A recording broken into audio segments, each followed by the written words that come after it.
जय हिंद बच्चों, स्वागत है अपने इस यूट्यूब चैनल में। आज की इस वीडियो में बच्चों हम कक्षा 12 के विद्यार्थियों के लिए अर्थशास्त्र के मोस्ट इंपॉर्टेंट क्वेश्चन लेकर आए हैं जो बार बार परीक्षाओं में पूछे गए हैं। तो आइए देखते हैं बच्चों। क्वेश्चन है, उत्पादन में दीर्घकाल किसे कहते हैं। तो दीर्घकाल उत्पादन के अंतर्गत बच्चों उत्पादक के पास पर्याप्त समय होता है, ठीक है, अतः वह सभी साधनों में परिवर्तन करके उत्पादन की मात्रा में परिवर्तन कर सकता है। अगला क्वेश्चन है, किसी फर्म का आगम क्या है। अगला क्वेश्चन है, देखो सब मोस्ट इंपॉर्टेंट क्वेश्चन है, किसी फर्म का आगम क्या है। तो किसी कंपनी द्वारा जो है प्राप्त आय, किसी कंपनी द्वारा, कोई कंपनी है उसके द्वारा जो प्राप्त आय होती है उसके व्यवसाय से जो माल बेचने और सेवाओं के बदले उसे प्राप्त होती है उसे फर्म का आगम कहलाती है, उस फर्म का आगम कहलाती है। अगला क्वेश्चन है कि स्थिर लागत एवं परिवर्ती लागत में भेद कीजिए, अथवा करके देखो बच्चों स्थिर लागत से आप क्या समझते हैं, ठीक है। आइए इसका उत्तर देखेंगे हम लोग।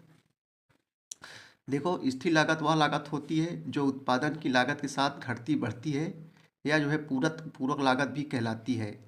परिवर्ती लागत वह लागत है जो उत्पादन की मात्रा के साथ बदलती रहती है। किसी व्यवसाय में परिवर्तनशील साधनों को प्रयोग में लाने के लिए जो लागत लगाई जाती है उसे परिवर्तनशील लागत कहते हैं। अगला क्वेश्चन देखेंगे हम लोग। अगला क्वेश्चन है कि पैमाने के प्रतिफल का अर्थ लिखिए। पैमाने के प्रतिफल का अर्थ लिखिए। आइए इसका उत्तर देखेंगे बच्चों हम लोग। पैमाने के प्रतिफल का आशय है, पैमाने के प्रतिफल से आशय है उत्पादन के सभी साधनों को एक ही अनुपात में बढ़ाना। अतः पैमाने के प्रतिफल के अंतर्गत सभी साधनों की मात्राओं में एक समान अनुपात में परिवर्तन करने पर कुल उत्पादन पर पड़ने वाले प्रभाव का अध्ययन किया जाता है, ठीक है। अगला क्वेश्चन है कि समान वस्तु से आप क्या समझते हैं। समान वस्तु किसे कहते हैं बच्चों। देखो, वह वस्तु जिसकी मांग उपभोक्ता की आय के बढ़ने पर बढ़ती है और आय के कम होने पर जो है घटती है, समान वस्तु कहलाती है। देखो फिर देखेंगे, समान वस्तु से आप क्या समझते हैं। वह वस्तु जिसकी मांग उपभोक्ता की आय के बढ़ने पर बढ़ती है और आय के कम होने पर जो है घटती है, सामान्य वस्तु कहलाती है। अगला क्वेश्चन है कि विदेशी विनिमय दर क्या है बच्चों। अगला क्वेश्चन देखेंगे आप सबने, विदेशी विनिमय दर क्या है। विनिमय में होता है बच्चों अदला बदली करना, ठीक है। देखो, विदेशी विनिमय दर का अर्थ लिखिए, एक देश की मुद्रा की किसी अन्य देश की मुद्रा के रूप में कीमत को जो है विदेशी विनिमय दर या विनिमय दर कहते हैं, ठीक है। चलिए अगला क्वेश्चन जो है मोस्ट इंपॉर्टेंट बच्चों, बहुत सरल है। देखो, अनुकूल तथा प्रतिकूल भुगतान संतुलन से क्या अभिप्राय है। अनुकूल तथा प्रतिकूल भुगतान, देखो अनुकूल भुगतान के अंतर्गत किसी देश के निर्यात आयात से जो है अधिक हो। निर्यात माने क्या था बच्चों, जब कोई वस्तु एक देश से दूसरे देश में जब भेजी जाती है तो उसे निर्यात कहते हैं। जब कोई वस्तु को दूसरे देश से मंगाया जाता है तो उसे क्या कहते हैं, आयात कहते हैं। जैसे हमारे यहाँ बच्चों तेल की कमी है, जैसे पेट्रोल वगैरह हम लोग क्या करते हैं दूसरे देश से मंगवाते हैं, ठीक है, तो बच्चों उसे आयात कहते हैं। हाँ, जैसे हमारे यहाँ कोई चीनी, जैसे चीनी ज़्यादा है, हमारे यहाँ चावल ज़्यादा है, तो चीनी को हम दूसरे देश में भेजते हैं तो उसे बच्चों निर्यात कहते हैं। यानी किसी वस्तु को दूसरे देश में भेजना निर्यात कहलाता है और कोई वस्तु को दूसरे देश से मंगवाना जो है उसे आयात कहते हैं। तो यहाँ पूछ रहा है अनुकूल तथा प्रतिकूल पर भुगतान संतुलन से क्या अभिप्राय है।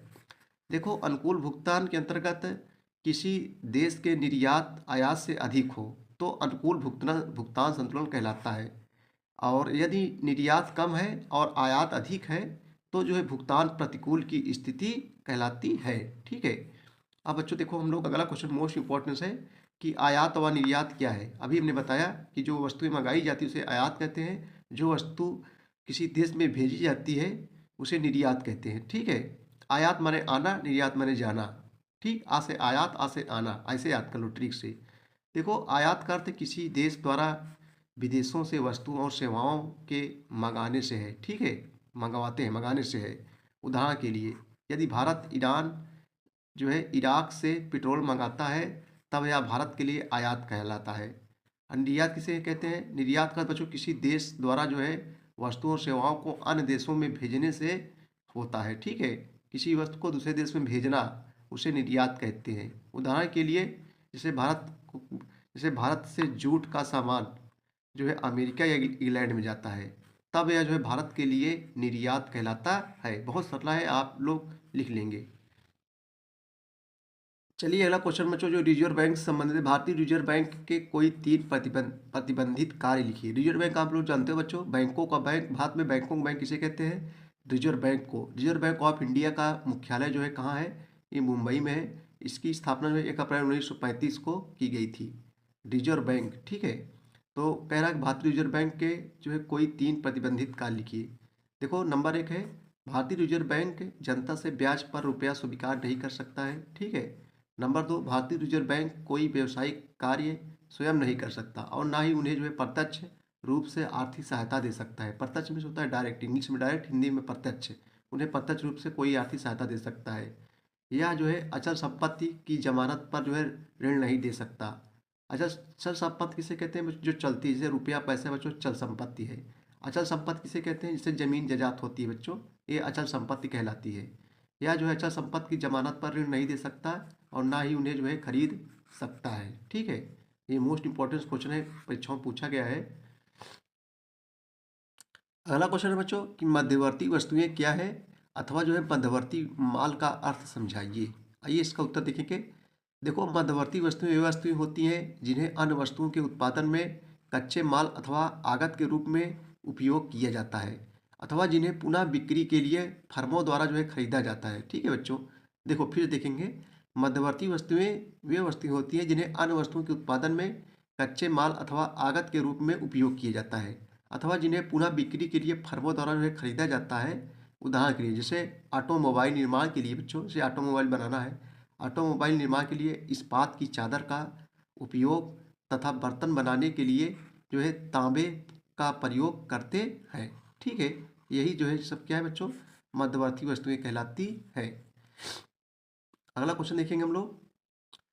नेक्स्ट क्वेश्चन देखेंगे, आधुनिक अर्थशास्त्र के जनक किसे माना जाता है? आधुनिक अर्थशास्त्र के जनक, देखो बच्चों अर्थशास्त्र पढ़े तो अर्थशास्त्र के विषय में हम लोगों को जानकारी होनी चाहिए। देखो अडम स्मिथ को आधुनिक अर्थशास्त्र का जो है जनक माना जाता है। स्मिथ जो है स्कॉटलैंड के जो है निवासी थे और ग्लासगो विश्वविद्यालय में प्रोफेसर थे। उनकी पुस्तक जो है an inquiry into the nature and cause of the wealth of nations 1976 को जो है विषय की मुख्य व्याख्यात्मक वस्तु के रूप में जाना जाता है। ठीक है,